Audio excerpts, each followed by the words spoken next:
The inconsistency of my backgrounds is getting ridiculous.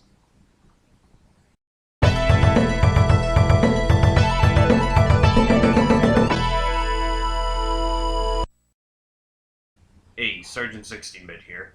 As you might have guessed from this background behind me, we're doing another Mario game. But this time, Mario's going to experience Blast Pro! 7.6 megahertz of speed. Here's Mario on the Genesis. So, we're opening to the can-can as the title music. Yeah, that's fine, as long as we don't have weird out-of-place eggplants. I'm looking at you, Zero Wings Ending. Wait a sec. We have two title screens? One being different from the other? We're only a few seconds in and this game is already having an identity crisis. Okay, let's see what we got here. Okay, the graphics are clearly stolen from Super Mario All-Stars. Let's stomp a Koopa.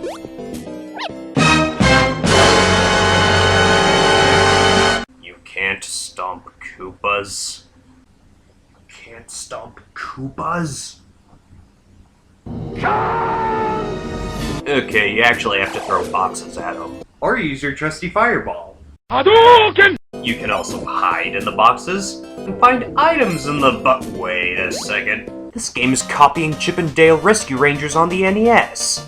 The only thing different gameplay-wise is the fireball. Wahoo! That's because it's a hack! Who said that? I did! How'd you get in here? Silly Sarge, I came out of one of your games. How? Ho ho! That would take too long to explain. I can, however, tell you about the game. It's actually a hack of another bootleg game called Square King, which has the exact same gameplay elements from Chip and Dale Rescue Rangers. But this game is much better. How so? 'Cause you get to play as me, Mario! Ho ho! Since this game copies Chip and Dale Rescue Rangers, that means it has two-player co-op, right? That's right! Okay, so do you want to play? Do I get to be player one? No. That's interesting. Since the level designs in this game were directly lifted from the Japanese Super Mario Bros. 2, you might as well be playing the original, or the Super Nintendo version unless you really wanted to play this with Chip and Dale gameplay. After you get through the castle in World 1, you fight who else but Bowser. All he does though is run around, shoot fireballs, and occasionally teleport for some reason. See? It's not exactly like the game. Whatever. All you have to do is throw boxes or fireballs at him. It's really not that hard.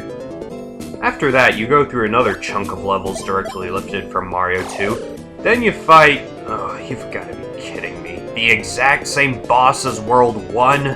Well, who else did you expect? What? But in the original Super Mario Bros. And Super Mario Bros. 2, Bowser at least changed his boss room and fighting methods each time, thus making him more challenging whenever you faced him. In here, there's no change! It's the exact same boss! You know, what's the point of playing this when I can just play the original Mario 2 or the original Chip and Dale Rescue Rangers? You'll see. Okay, so I killed Bowser again, so what happens next? This isn't a Mario-themed level. This doesn't even have any enemies from the Mario franchise. Alright, what's going on? Ho ho! You see? This game only replaced the first two levels from Square King, with levels from Mario 2 and the first two bosses with Bowser. Sheesh, this is even lazier than some of the hacks that Yong makes of their own games. But look! Now you have no original levels to explore. Well, I suppose that's as good of an excuse as any to continue. In this level, you explore a lush forest with pretty decent original sprites as well as decent gameplay mechanics such as jumping fish and collapsing platforms. The boss in this chunk of levels is a flying pig that drips what appears to be liquid from the chemical plant zone on you. To beat him, you have to throw empty water jugs that he drops. Kinda asking to be hit, isn't he? Sausage for everybody! Woohoo! In the next level, you travel through a mountain range. Hey, Sarge. What's that? Nothing. Is that the cursor? Maybe. Did you use an emulator? Well, you don't expect me to actually buy these bootleg games, do you? I expect you to at least keep the cursor out of the way and not look like an idiot. So after you get past boulders, falling platforms, and rejected Secret of Nim characters, you go to hell. I've already been there in Super Mario Bros. 3. You also encounter this weird glitch with the platforms, but that's not important. This level features enemies from previous levels, spike hazards, and even bigger falling rocks. Don't forget the cursor, monster. Shut up. This world's boss is an ostrich that pretty much functions the exact same way as the Bowser bosses did, so we're not gonna comment on him. The next level is a frustrating climbing level with stolen music from Donkey Kong.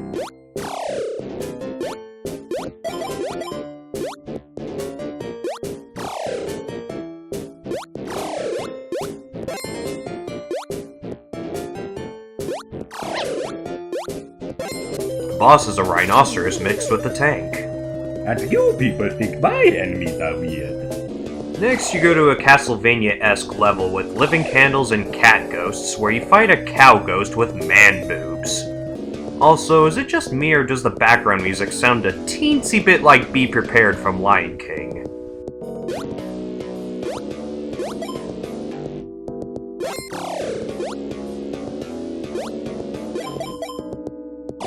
Next, you go to Scrap Brain Zone.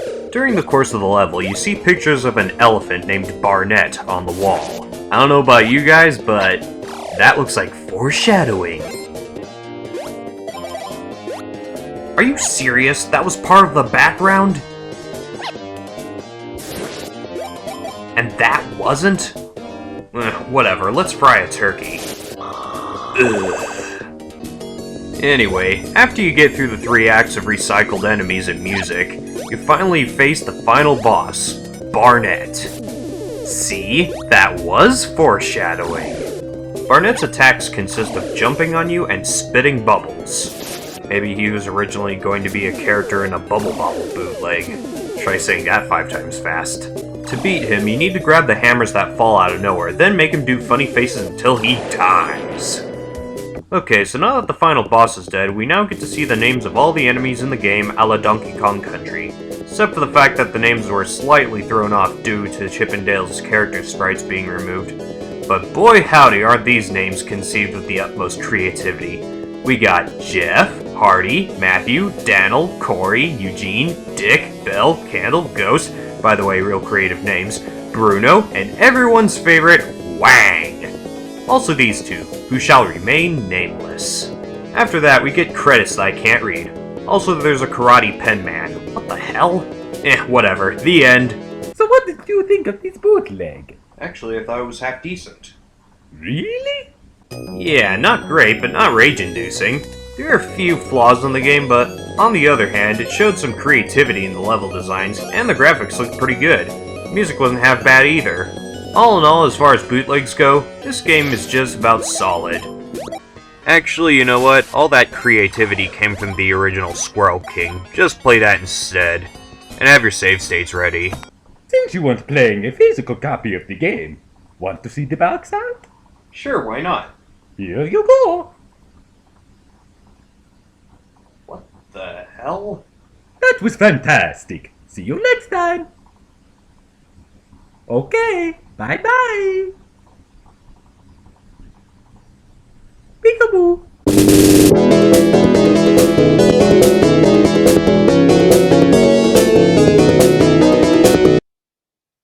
I'm a sober. Have you got any booze? Have you seen Waluigi? Where is that filthy hedgehog? He owes me money!